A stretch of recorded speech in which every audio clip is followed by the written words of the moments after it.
What's going on, everybody, and welcome to J Sports Seattle. In this video, it's Super Bowl time. It's the last dance, so I'm gonna hop right into it. If you like the video, make sure to like, comment, subscribe, and share for more Seahawks and Seattle sports content. This will probably be my last video that I make on the Seahawks for a bit, just because it's after the Super Bowl, it'll be for a bit, just because this is the last game of the year. So, but let's get on with it. Firstly, before I even get into the Super Bowl, I have to, give a shout out to who, Jackson Smith and Jigba. This dude, he won Offensive Player of the Year. I mean, he was heavily favored to do so. Like the sports books had him when the day opened on NFL Honors Day. Like JSN was like minus 3,000, so it was pretty much a lock that he was going to get it. So, uh, I mean, what a monster year, man. I mean, nearly 1,800 yards, receiving yards. I mean, he has over 1,800 all-purpose yards, but nearly 1,800 of those were receiving yards. And he took the boy over Puka Nacua, Drake May, Christian McCaffrey, and it says Drake May. Clever. JSN wasn't in attendance because obviously he's in the Super Bowl. But man, I'm sure he was very, very happy to find out that he was the Opoy. So, I mean, here were the final votes. He had 14 first place votes. CMC took the second place with 12, which is surprising because I honestly thought it was going to be Puka Nacua that would have been right on JSN's tail. I honestly thought Puka Nacua might have one of the biggest upsets in recent award history and overtake JSN and get Opoy, but obviously that didn't happen. But it makes sense though. Puka, he benefits from an elite play caller, top 3 play caller in the league, a Hall of Famer, MVP, MVP quarterback. Like he has Davante Adams as his number 2, which in of itself is a number 1 in my opinion.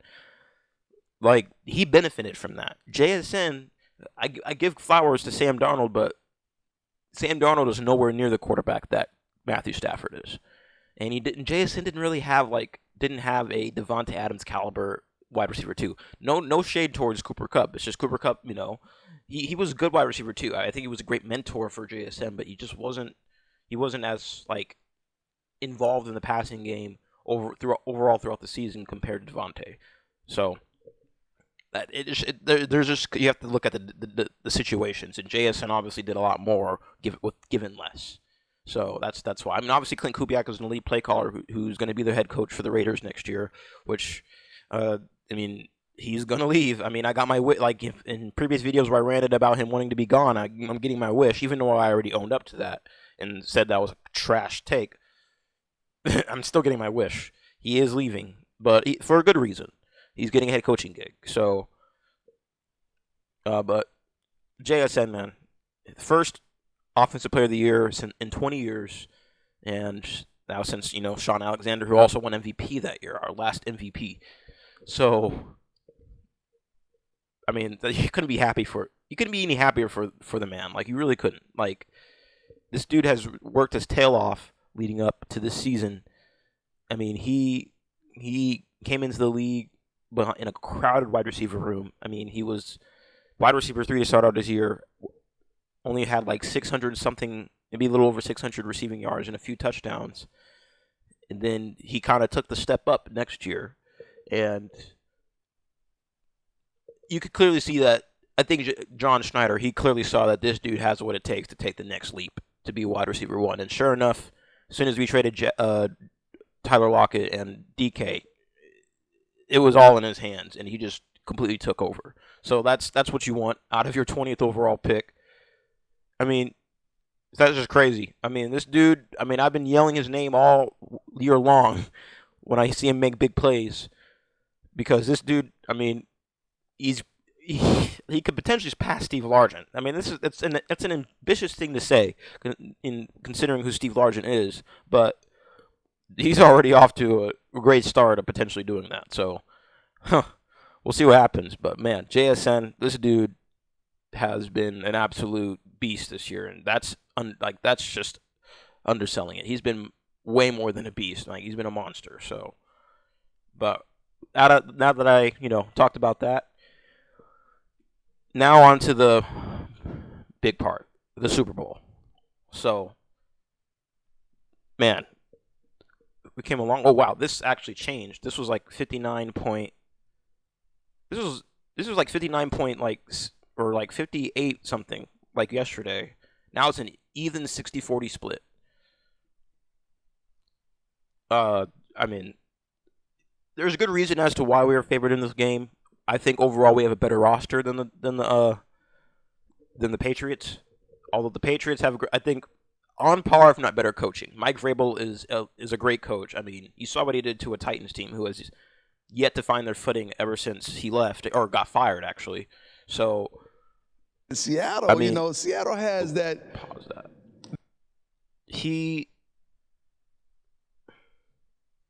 Mike Vrabel, he is great, but when you notice a difference, like I've looked at behind the scenes, and I've noticed the differences between Mike Vrabel and Mike Macdonald.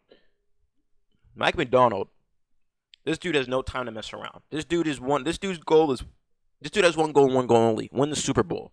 Mike Vrabel, I mean, take this with a grain of salt, but he has. I mean, that's good though. I mean, you want to have this in his coach, but sometimes he can be a little out there.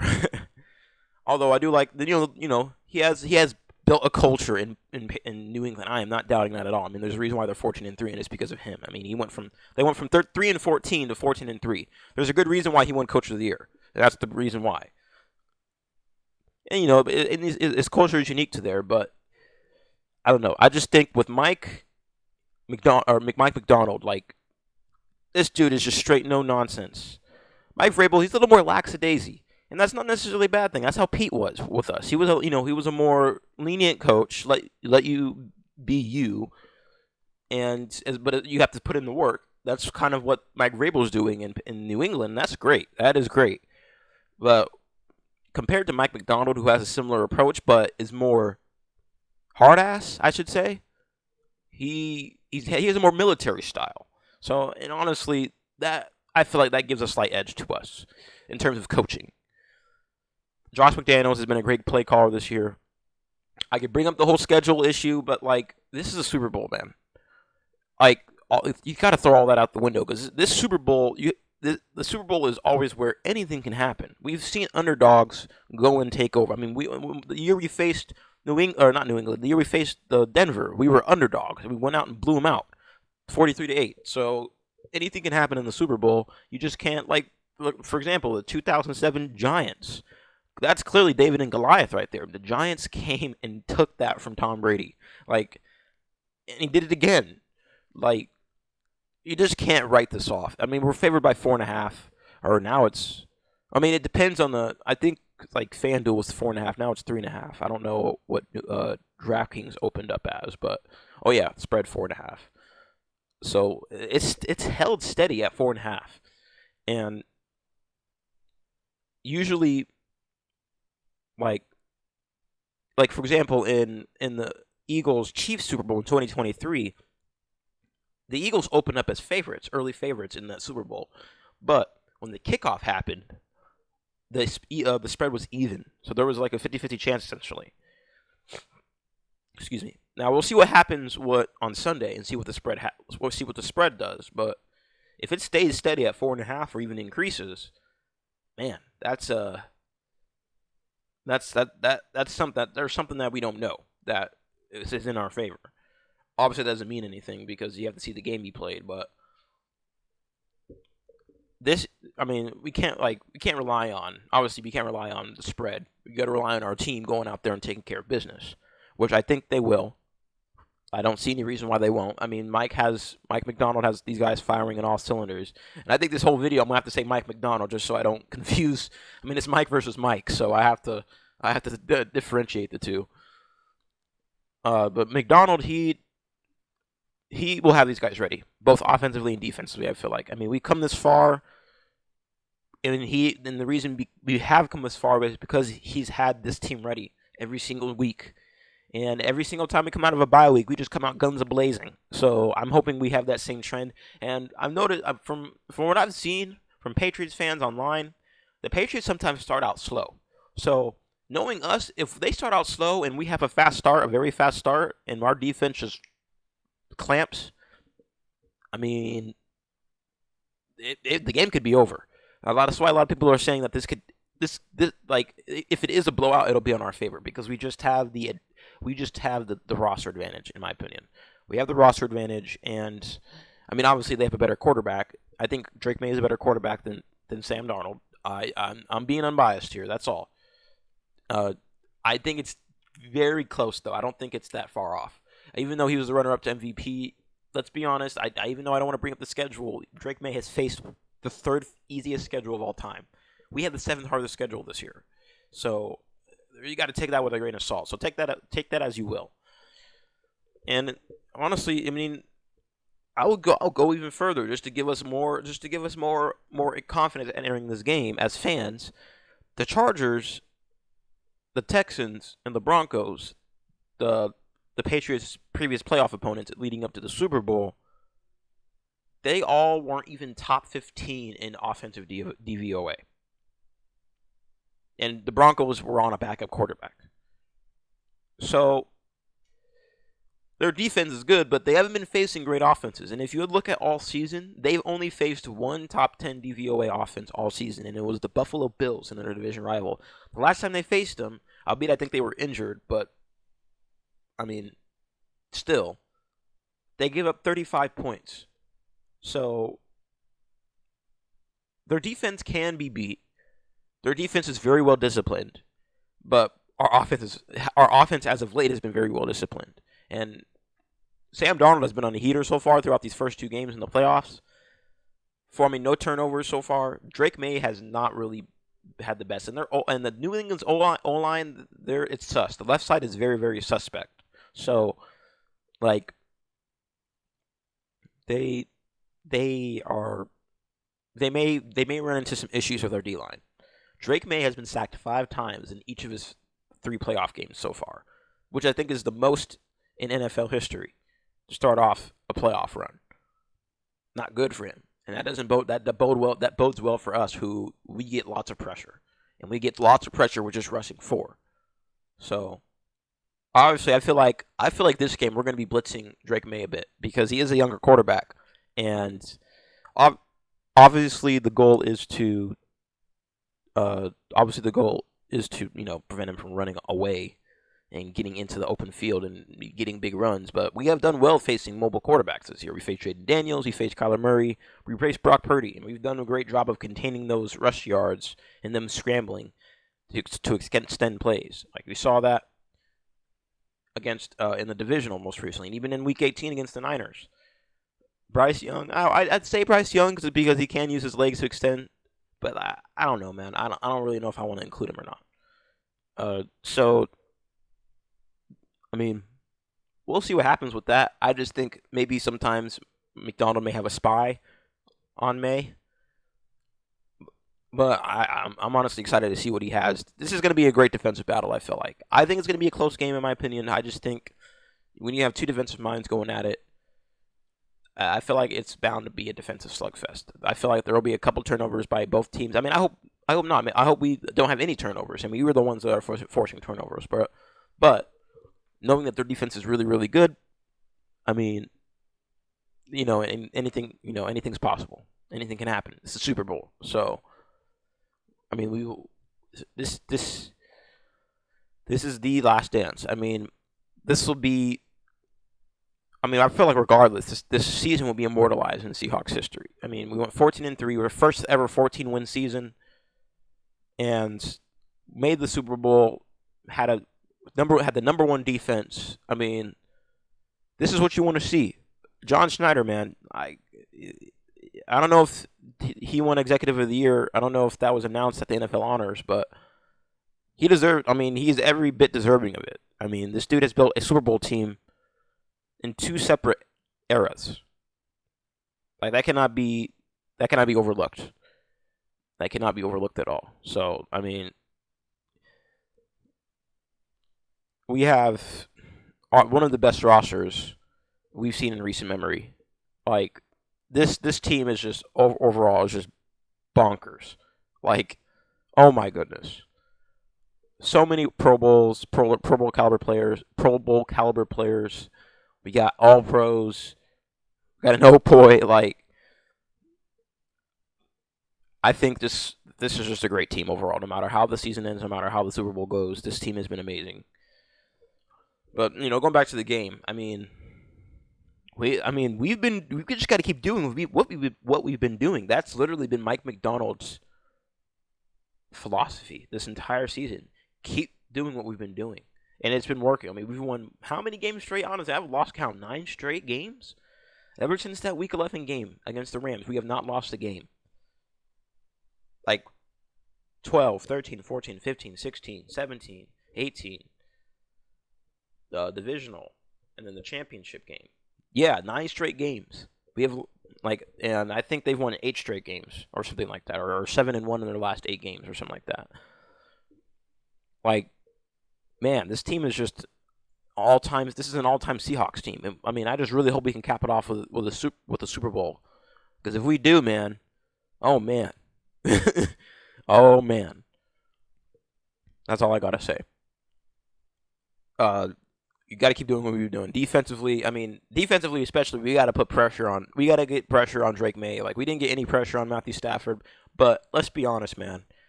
Matthew Stafford, MVP. They have a top 3 O-line. They have a top 3 play caller. They have the best offense in the league by #1 scoring, by DVOA, by EPA per play, by literally pretty much every metric you can think of. They were #1 in. So, like, of course they were going to put up 27 points against this defense. There's just that there no defenses had an answer for that offense all season long. Not a single one. So, that's just how great they were. But I think we'll do a much better job of getting pressure on Drake May, just because their O-line is nowhere near as good as LA's, in my opinion. And, I think, Drake May, he's still young, and obviously he's had a great year, but he's in his second year ever.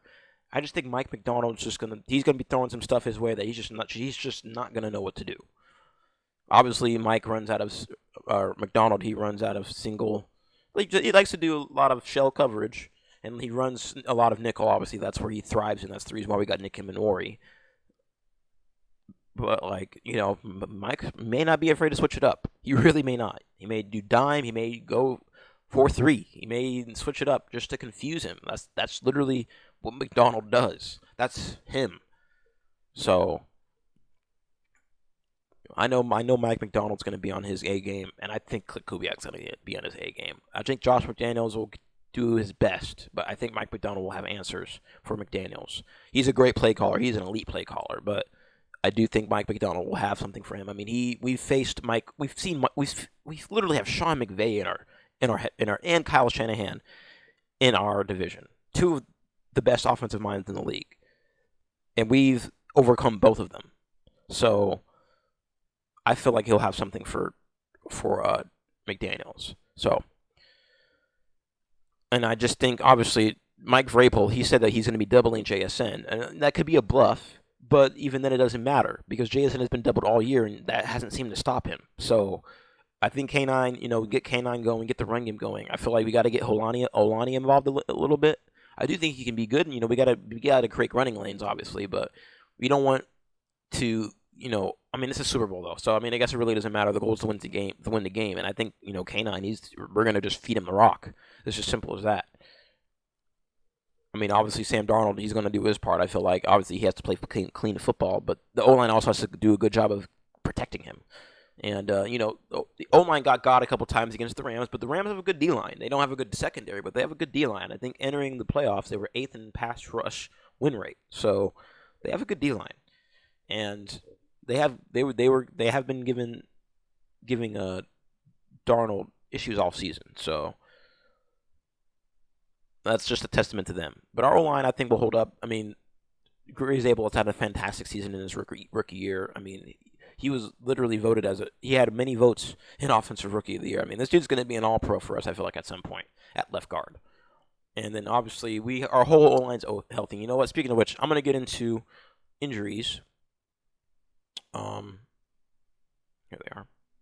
So this is via Brady Henderson. So shout out Brady. We are as healthy as we can be.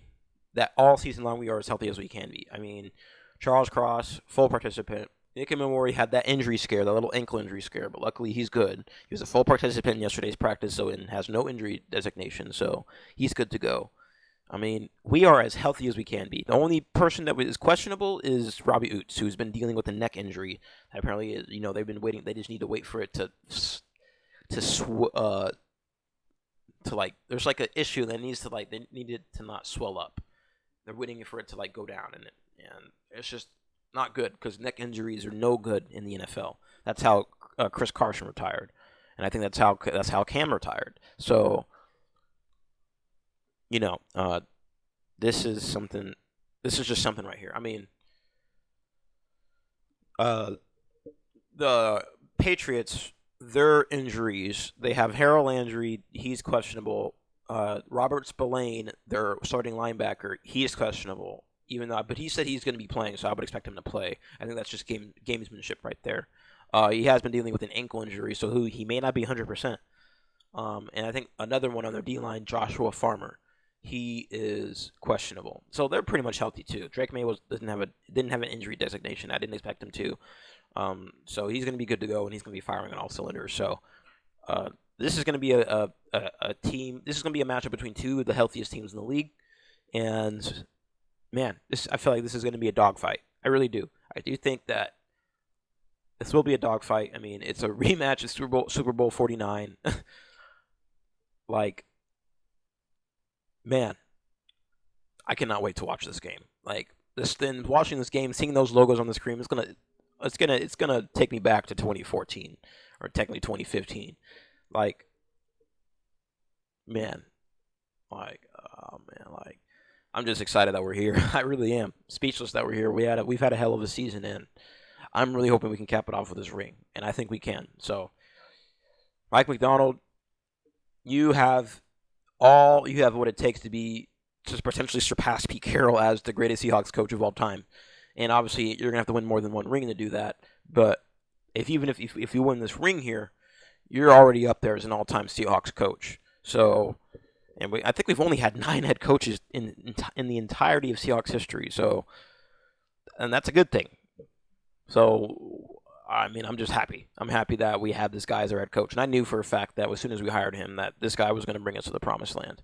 And I'm hoping that we can bring home that promise. So, here we go. This is the game for us, and this can define this team and this team moving forward. It literally can. If we win the Super Bowl, the sky is more than just the limit, man. That's just putting it lightly. So, but yeah, let's go get this ring, man. Let's go get it. So if you like the video, that's all I have for this video. So if you like the video, make sure to like, comment, subscribe, and share for more Seahawks and Seattle sports content. Thank you for stopping by. Have a good day, and go Hawks, go Mariners, and go Kraken.